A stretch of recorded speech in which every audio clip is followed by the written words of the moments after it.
Hello बच्चों, इस सवाल में बोला है a mixture of 250 grams of water and 200 gram of ice at 0 degree is kept in a calorimeter which has a water equivalent of 50 gram.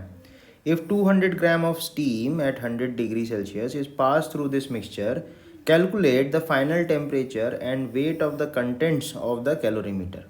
Latent heat of fusion of ice दे रखा है, latent heat of vaporization of water दे रखा है 540 calorie पर ग्राम। ठीक है, तो अपन को एक चीज़ पता है कि कैलोरीमीटर का जो प्रिंसिपल होता है वो क्या बोलता है, जितना भी हीट लॉस होगा that will be equal to heat gain, right.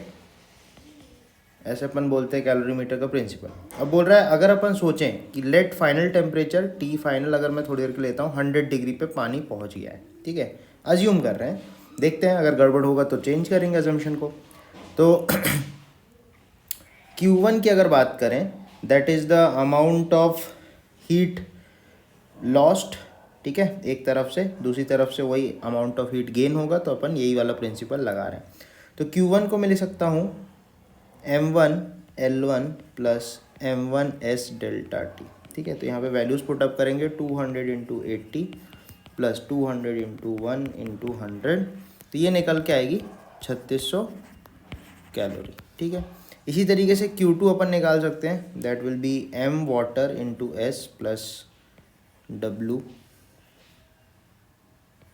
Into 100 minus 0, तो ये कितना आ जाएगा 250 इंटू 1 प्लस 50 इंटू 100, तो ये आ जाएगी यहाँ से 30,000 कैलोरी, ठीक है।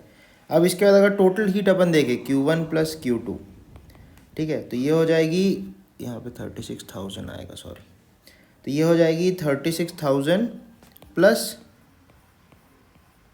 30,000, तो हो जाएगा 66,000 कैलोरी। इतनी टोटल एनर्जी अपन को मिल रही है। अच्छा, इसको इतनी एनर्जी को कौन प्रोवाइड करेगा, स्टीम प्रोवाइड करेगा कंडेंस होके। तो मान लेते हैं Q3 जो है वो स्टीम के बारे में बात कर रहा है, तो स्टीम में अपन लिख सकते हैं MS इंटू L, तो हो जाएगा 200 इंटू 540, तो कितनी एनर्जी आएगी 108,000 कैलोरी, ठीक है, इतनी एनर्जी आएगी।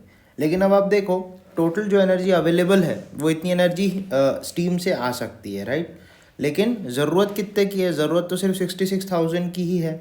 Therefore all the steam will not gate condensed, कुछ पार्ट ही कंडेंस हो पाएगा। इसका मतलब अपन डेफिनेटली बोल सकते हैं कि टी फाइनल जो है वो 100 डिग्री ही रहेगा। हाँ, सारा स्टीम कंडेंस नहीं हो पाएगा।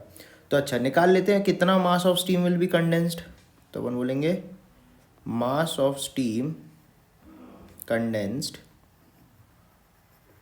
दैट विल बी 66 जितना रिक्वायर्ड है अपॉन 540, तो यहाँ से आएगा 122.2 ग्राम, इतना स्टीम जो है कंडेंस होगा। तो अगर हमको total mass of the contents निकालना है, टोटल मास ऑफ कंटेंट्स, तो टोटल मास ऑफ कंटेंट्स अपन लिख सकते हैं 250 ग्राम्स प्लस 200 प्लस 122.2, तो ये निकल के आ जाएगा 572.2 grams. So this is the correct answer for this question, ठीक है। थैंक यू बच्चों।